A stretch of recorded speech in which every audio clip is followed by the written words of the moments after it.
नमस्कार मित्रांनो, ओम नमः शिवाय, श्री शिवाय नमस्तुभ्यम.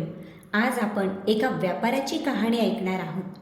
ही कहाणी लक्षात ठेवली तर जीवनात कधीच गरीब राहणार नाही. कहाणीला सुरुवात करण्याआधी चॅनलवर नवीन असाल तर लाईक आणि सबस्क्राईब अवश्य करा. तसेच कमेंटमध्ये ओम नमः शिवाय लिहायला अजिबात विसरू नका.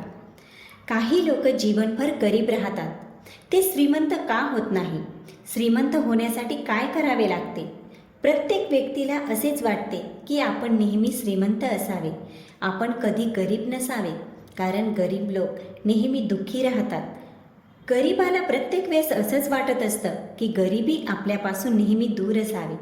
तर मित्रांनो, गरिबी कशी कमी होते आणि श्रीमंत कसे होता येते? श्रीमंत म्हणजे भरपूर पैसा असणे, म्हणजेच लक्ष्मीचे आपल्या घरात असणे. तर लक्ष्मीचे आगमन आपल्या घरात कसे होईल? कोणती कामे आपल्याला करायला हवीत की ज्यामुळे लक्ष्मी आपल्या घरातून कधीच जाणार नाही? चला तर मग आजच्या कहाणीतून ऐकूया. कहाणी पूर्ण ऐकावी अशी विनंती आहे. कहाणीला सुरुवात करूया. एकदाची गोष्ट आहे. एक व्यापारी होता. तो खूपच धनवान होता. लक्ष्मी मातेची त्याच्यावर असीम कृपा होती. एके रात्री त्याच्या स्वप्नात माता लक्ष्मी आली आणि म्हणाली की हे शेठ, मी तुझ्याकडे 25 वर्षापासून राहत आहे. आता मला जाण्याची इच्छा आहे.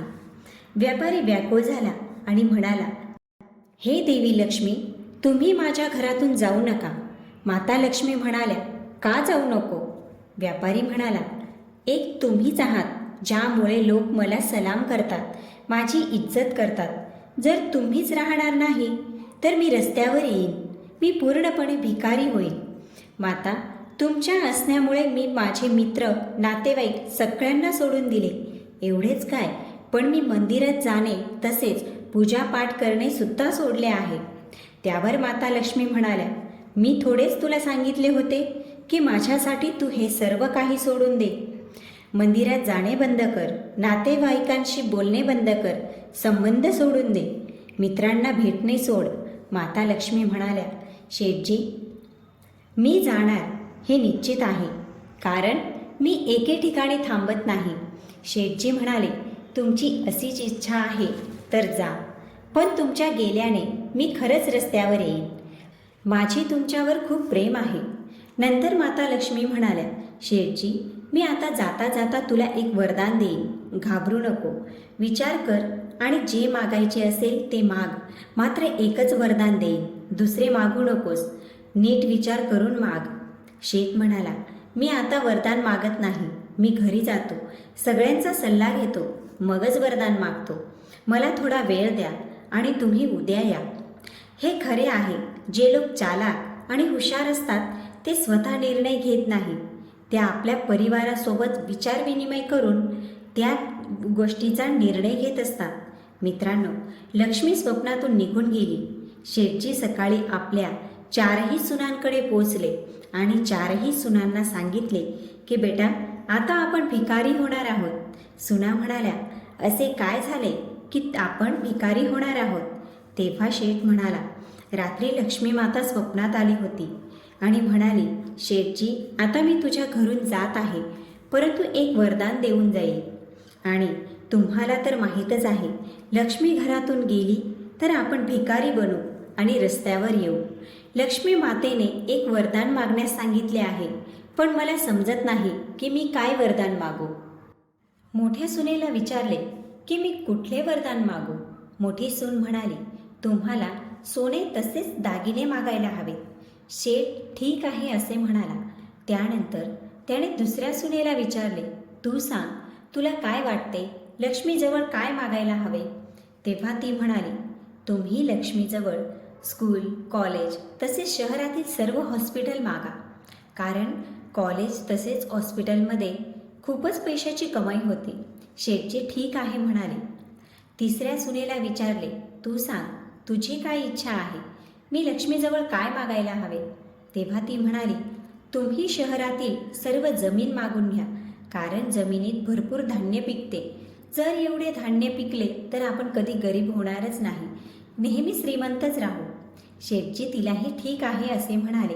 आता त्यांनी सर्वात लहान सुनेला विचारले, बेटा तू सांग काय मागायला हवे. तेव्हा ती म्हणाली, बाबा आपल्याला सोने दागिने कॉलेज हॉस्पिटल किंवा जमीन यापैकी काहीच नको.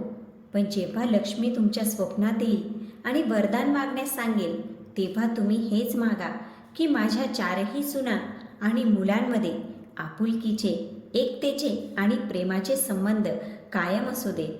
चारही सुनांचे बोलणे ऐकून शेठजी तेथून निघून जातात.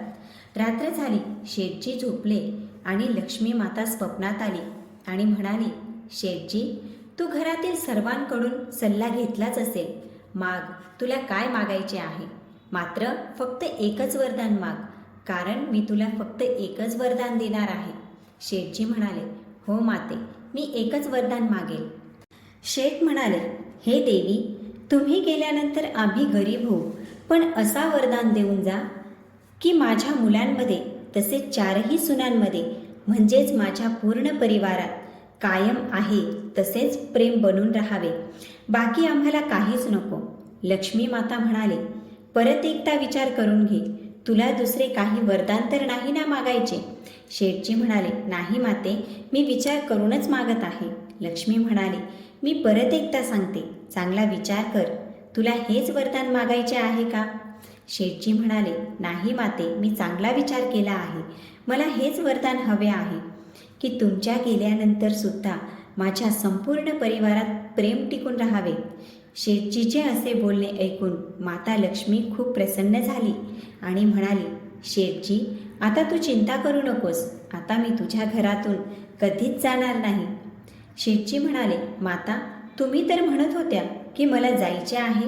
आता असे काय झाले की जायचा विचार बदलला. लक्ष्मी म्हणाली, हे शेठजी, हेच तर कारण आहे. जिथे परिवारातील सदस्यांमध्ये प्रेमभाव आहे तिथे क्लेश होत नाही, भांडणे होत नाही. तिथेच तर मी कायम राहते. तुझ्या घरात जर प्रेमभाव असेल तर कसे मी तुझ्या घराला सोडून जाईल. कधीच नाही जाणार. आता तू निश्चिंत राहा, काहीच चिंता करू नको. मित्रांनो, लक्ष्मी मातेचे असे बोलणे ऐकून शेठजी अतिशय खुश झाले. आनंदाने त्याचा चेहरा टवटवीत झाला. वारंवार माता लक्ष्मीला प्रणाम करू लागला. या कहाणीतून आपल्याला हीच शिक्षा मिळते की ज्या घरात क्लेश आहे, भांडणे आहेत, त्या घरात लक्ष्मी कधीच वास करत नाही. त्या घरातून लक्ष्मी निघून जाते आणि अशा घरात कधीही निवास करत नाही. त्या घरांमध्ये सुख आनंद राहत नाही, कायम गरिबी राहते. तर आपल्या घरात श्रीमंती आणि गरिबी येण्यासाठी ह्याच काही गोष्टी कारणीभूत असतात. मित्रांनो, व्हिडिओ आवडला असेल तर लाईक आणि शेअर अवश्य करा. तसेच कमेंटमध्ये ओम नमः शिवाय लिहायला विसरू नका.